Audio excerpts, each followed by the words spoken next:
60세 이상의 분들이 매일 드시는 5가지 음식이 있습니다. 그 음식들은 아무런 경고 신호도 없이 조용히 여러분의 동맥을 막고 있습니다. 이렇게 상상해보세요. 여러분의 동맥은 심장으로, 뇌로, 몸속 모든 장기로 혈액을 운반하는 혈관 도로와 같습니다. 이제 그 도로에 매일 조금씩 흙먼지가 쌓여간다고 생각해보세요. 소리도 없고 통증도 없이 그저 조금씩 좁아져 갑니다. 그것이 바로 동맥경화 플라크입니다. 그리고 그 흙먼지를 만들어내는 것은 나이가 아니라 바로 여러분이 매일 드시는 음식입니다.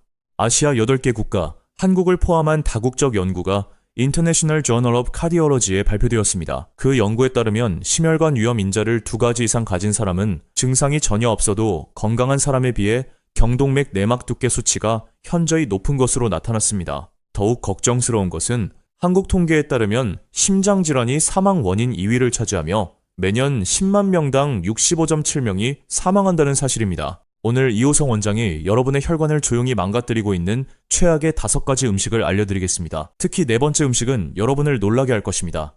지금 이 영상을 보고 계신 분들 중 10명의 9명은 적어도 일주일에 한 번은 드시고 있다고 자신있게 말씀드릴 수 있습니다. 제1부, 동맥경화란 무엇이며 왜 위험한가? 동맥경화가 무엇인지 아주 쉽게 설명해 드리겠습니다.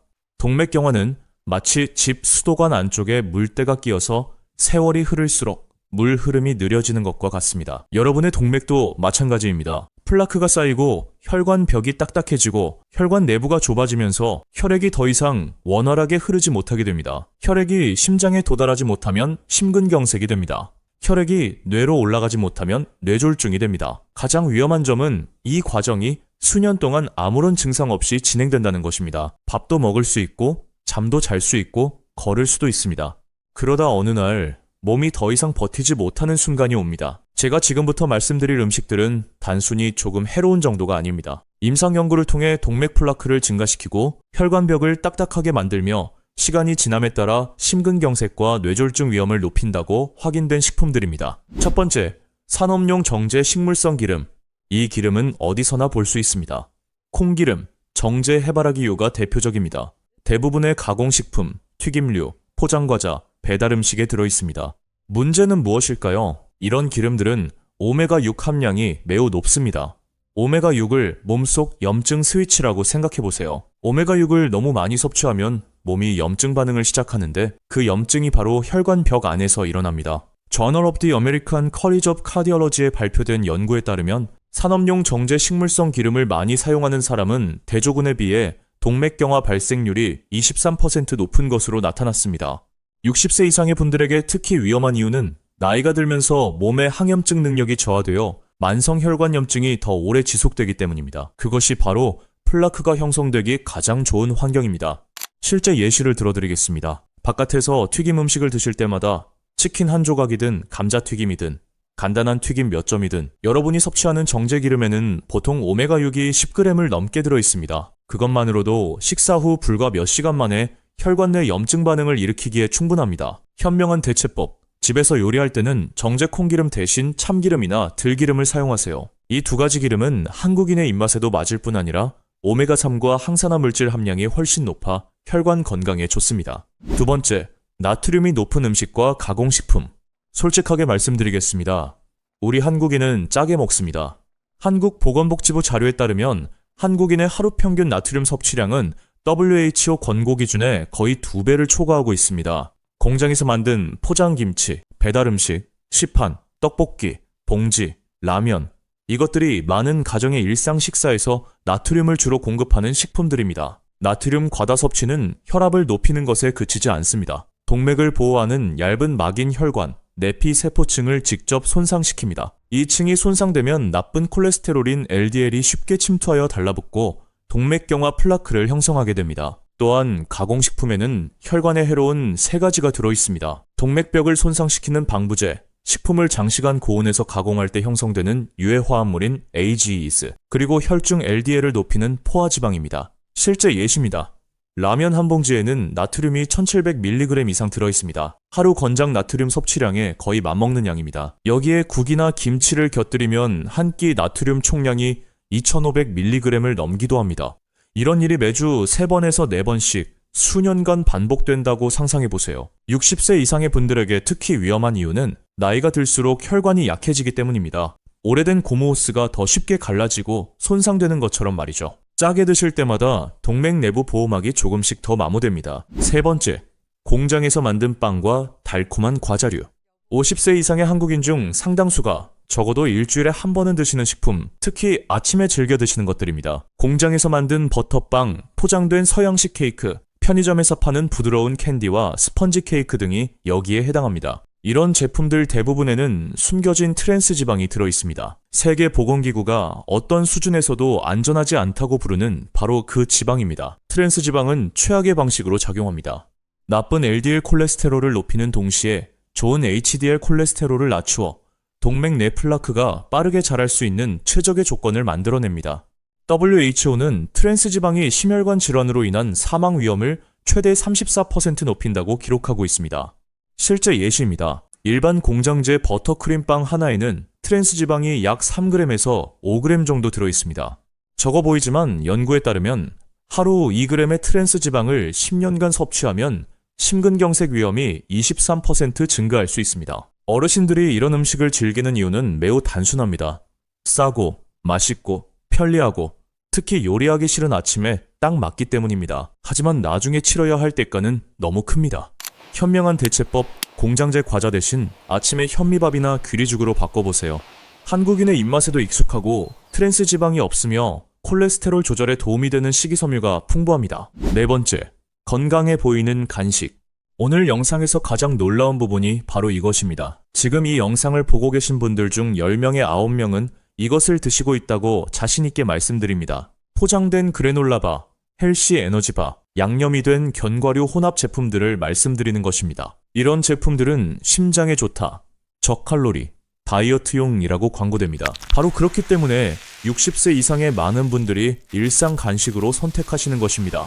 하지만 사실은 이렇습니다. 시중에 나와 있는 이런 제품들 대부분은 정제당과 정제식물성 기름을 많이 함유하고 있습니다. 맞습니다. 바로 앞에서 경고한 그 두 가지입니다. 스탠퍼드 대학교 연구에 따르면 포장된 그래놀라바를 매일 하나씩 열흘 연속으로 먹으면 혈관 염증 지수가 18% 상승하는 것으로 나타났습니다. 실제 예시입니다. 한국 시장에서 판매되는 평균적인 헬시 그래놀라바 하나에는 설탕이 약 12g, 즉 티스푼으로 3숟가락에 해당하는 양이 들어있고 콩기름이 5g, 그리고 종종 고과당 옥수수 시럽까지 들어있습니다. 본질적으로 여러분은 이름만 그럴듯한 비싼 사탕을 먹고 있는 것입니다. 제 환자 중 68세 할머니가 계셨는데 건강관리를 하고 있다는 생각에 매일 포장 그래놀라 바를 2개씩 드셨습니다.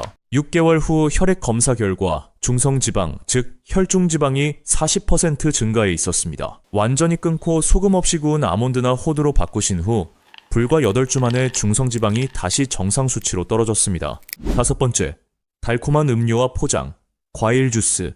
이것은 가장 예상치 못하는 분들이 많은 항목입니다. 많은 한국 어르신들이 포장, 홍삼, 음료, 100% 천연, 과일 주스, 심지어 식혜를 식사 후 오랜 습관처럼 드십니다. 건강에 좋아 보이지만 의학 저널 서큘레이션에 발표된 연구에 따르면 당이 든 음료를 매일 마시면 심장 질환 위험이 21% 증가합니다. 그럼 천연 과일 주스는 어떨까요?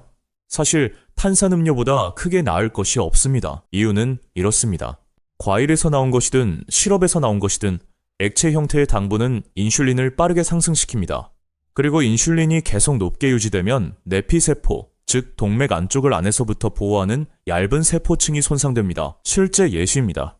일반 100% 오렌지 주스 200ml 한 팩에는 당분이 약 20g에서 24g, 즉 티스푼으로 5숟가락에 해당하는 양이 들어있습니다. 마시면 그 당분이 불과 10분에서 15분 만에 혈액 속으로 들어가 혈당을 급격히 올립니다. 귤이나 실제 오렌지를 드실 때는 과일 속 식이섬유가 당분 흡수를 늦춰줍니다. 하지만 주스를 마실 때는 식이섬유가 제거되어 순수한 당분만 혈액 속으로 바로 들어가게 됩니다. 60세 이상의 분들은 액체 당분을 처리하는 속도가 더 느립니다. 즉, 당분이 혈액 속에 더 오래 머물면서 젊은 사람보다 더 많은 해를 끼칩니다. 제 환자 중 72세 할아버지가 계셨는데 건강에 좋은 보양식이라 믿으며 매일 아침 홍삼 음료를 한 팩에서 2팩씩 드셨습니다. 검사를 해보니 아침 공복 혈당이 175에서 180 mg, DL 수준으로 자주 측정되었고 안전 기준은 140 미만입니다. 무가당 녹차로 바꾸고 주스 대신 실제 오렌지를 드시게 했더니 불과 3주 만에 아침 혈당이 115에서 120 mgdl로 떨어졌습니다. 60세 이상에게 이 음식들이 특히 위험한 이유, 제가 무엇보다 분명히 이해하셨으면 하는 것이 있습니다. 30대에서 40대에는 몸이 혈관 손상을 꽤 빠르게 스스로 복구할 수 있습니다. 하지만 60세 이후에는 그 과정이 현저히 느려집니다. 이렇게 상상해보세요. 여러분의 동맥은 고속도로이고 도로 보수팀이 바로 혈관벽 안쪽의 내피세포입니다. 젊었을 때 이 팀은 하루 24시간 일하며 손상을 거의 즉시 메웁니다. 하지만 60세 이후에는 보수팀 인원이 절반으로 줄고 작업 속도도 느려지며 손상 부위가 점점 더 쌓여갑니다. 그렇기 때문에 어르신의 혈관염증은 젊은 사람에 비해 훨씬 오래 지속되고 만성염증이 플라크 형성의 주요 원인이 됩니다. 어르신의 나쁜 LDL 콜레스테롤은 더 쉽게 산화되어 즉 혈관벽에 더 쉽게 달라붙게 됩니다. 혈중지방을 제거하는 몸의 능력이 줄어들어 중성지방과 콜레스테롤이 혈액 속에 더 오래 머물면서 더 많은 해를 끼치게 됩니다. 이것이 바로 방금 말씀드린 음식들이 어르신에게 단순히 조금 해로운 수준이 아니라 진정한 심각한 위험이 되는 정확한 이유입니다. 주의해야 할 경고 신호. 많은 환자분들이 제게 물으십니다. 이 원장님, 제 혈관에 문제가 생기면 어떻게 알 수 있나요? 현실적인 대답은 이렇습니다. 대부분의 경우 너무 늦을 때까지 알 수 없습니다. 동맥에는 자동차처럼 경고등이 없습니다. 하지만 절대 무시해서는 안 될 초기 경고 신호들이 있습니다. 이유 없는 피로감, 특히 계단을 오르거나 빠르게 걸을 때 느끼는 피로, 소화불량으로 착각하기 쉬운 가벼운 흉부 압박감, 한쪽 팔다리의 저림이나 무력감, 그리고 짐을 들거나 계단을 오르내리는 것처럼 가벼운 활동 시 숨이 차는 증상이 있습니다. 이런 증상이 하나라도 있다면 인터넷으로 자가 진단하지 마세요. 환자분들 중 온라인을 읽다가 동시에 대여섯 가지 병에 걸렸다고 생각하게 된 분들을 너무 많이 봤습니다. 병원에 가서 혈액 검사를 받으시고 지질 수치, 혈당, 염증 지수, HSCRP를 확인하세요. 이런 경우를 저는 너무나 많이 봤습니다. 65세 남성분이 매 주말 북한산을 오르시던 분인데 아무런 증상이 없으셨습니다. 어느 날 아침 갑자기 흉통이 찾아와 응급실에 가보니 관상동맥이 75% 막혀 있었습니다. 그분이 지난 10년간 무엇을 드셨는지 아세요? 매일 아침 라면 국물, 간식으로 포장 그래놀라바, 그리고 매주 몇 캔의 음료수였습니다. 바로 그 이야기가 이 영상의 중요한 이유입니다. 실천 가능한 해결책. 이제 최악의 5가지 음식을 알았으니 다음 질문은 당연히 이것입니다. 그럼 뭘 먹어야 하나요? 제가 제 환자분들에게 권하는 것들입니다. 집에서 요리할 때 정제 콩기름 대신 참기름이나 들기름으로 바꾸세요. 이 두 기름은 한국인의 입맛에도 맞고 심장 건강에도 좋습니다. 라면과 배달음식 대신 흰쌀밥이나 현미밥에 고등어구이나 두부찜을 곁들여 드세요. 오메가3과 좋은 단백질이 풍부해 염증 완화에 도움이 됩니다. 공장제 과자 대신 아침에 귀리죽이나 찐 고구마로 바꾸세요. 포장 그래놀라바 대신 소금 없이 구운 아몬드, 호두 또는 저염 건조 해초류로 바꾸세요. 음료수와 포장 주스 대신 무가당 녹차, 보리차 또는 과일 그대로 드세요. 제 실제 환자 사례입니다. 66세 할머니가 60일 동안 딱 3가지만 바꾸셨습니다. 콩기름 사용을 중단하고 요리할 때 참기름으로 바꾸셨습니다. 아침 라면을 끊고 직접 담근 김치와 함께 귀리죽으로 바꾸셨습니다. 포장 주스 마시는 것을 중단하고 녹차를 드시면서 주스 대신 과일 그대로 드셨습니다. 60일 후 재검사 결과 나쁜 LDL 콜레스테롤이 18% 감소했고 중성지방은 25%, 염증지수 HSCRP는 30% 감소했습니다. 그 할머니가 제게 이렇게 말씀하셨습니다. 이 원장님, 딱 3가지만 바꿨는데 이렇게 큰 차이가 날 줄 몰랐어요. 이 5가지 식품 중 단 2가지만 30일 동안 없애도 여러 연구에 따르면 혈관 염증이 10에서 25% 감소하고 산화된 LDL, 즉 가장 위험한 나쁜 콜레스테롤이 줄어들며 어르신의 뇌졸중 위험이 15에서 20% 감소할 수 있습니다. 60세를 넘긴 분들에게는 결코 작은 수치가 아닙니다. 마지막으로 진심 어린 말씀을 드리고 싶습니다. 완벽하실 필요는 없습니다. 내일 당장 5가지를 모두 바꾸실 필요도 없습니다. 저도 지난주에 긴 당직 후 야밤에 라면 한 그릇을 먹었습니다. 하지만 그건 딱 한 그릇이었고 매일은 아닙니다. 한 가지부터 시작하세요. 오늘 목록에서 음식 하나를 고르세요. 정제유일 수도 있고 음료수일 수도 있습니다. 그리고 30일 동안 끊어보겠다고 다짐하세요. 그런 다음 여기로 돌아오셔서 몸에 어떤 변화가 생겼는지 알려주세요. 왜냐하면 이것은 단순히 몇 년 더 사는 것에 관한 이야기가 아니기 때문입니다. 그 시간의 질에 관한 이야기입니다. 손자, 손녀와 함께 놀고 단풍 드는 계절에 가족과 함께 사찰을 찾아가고 심장 걱정 없이 아침 산행을 즐길 수 있도록 말이죠. 그것이야말로 진정으로 살아갈 이유입니다. 이 영상이 도움이 되셨다면 가족분들께 공유해주세요. 무엇을 드시고 있는지, 무엇을 피해야 하는지 알 수 있도록 말이죠. 좋아요를 눌러주시면 유튜브가 이 영상을 더 많이 필요한 분들께 추천해드릴 것입니다. 구독도 부탁드립니다. 다음 건강 이야기에서 또 만나 뵙겠습니다. 궁금하신 점이 있으시면 아래 댓글에 남겨주세요. 한 분 한 분의 질문을 읽고 답해드리겠습니다. 저는 이호성 원장이었습니다. 다음 영상에서 뵙겠습니다.